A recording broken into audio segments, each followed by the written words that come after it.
Who wants to hear specific error within the Quran and Quranic scripture? We all do. All of us do. The error is in Surah 4, verses 11 and 12. These are the verses in the Quran which detail how a man should give away his inheritance. Allah instructs you concerning your children, for the male, what is equal to the share of 2 females. But if there are only daughters, 2 or more, for them is 2/3 of one's estate. And for one's parents, to each one of them is 1/6 of his estate if he left children. And for you is half of what your wives leave if they have no child. But if they have a child, for you is 1/4 of what they leave, after any bequest they may have made or debt.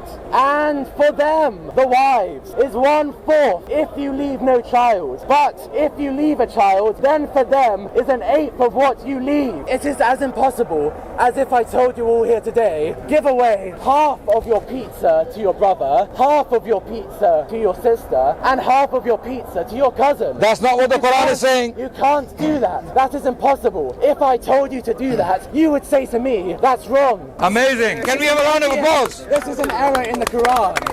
And so, Our man here has found an error in the Quran, which for the last 14 centuries, even the biggest Orientalists, biggest critics of Islam couldn't find. Can you imagine? He doesn't even understand what the verses are saying. The verses are describing different categories, different situations, people with different number of children and wives. Now that you have understood the Quran better than I have and all the Muslims here, let me ask you a question. According to your understanding of the Quran, as you seem to be a mathematician par excellence, can you now explain to us, if a man has 2 sons, 5 daughters and 3 wives, according to these verses, how would you distribute the estate? Can you now do the mathematics, because you seem to be a mathematician who understands the Quran better than all the critics of Islam? Explain, please. the question Adnan has just asked is not relevant. Why? It's a non-sequitur.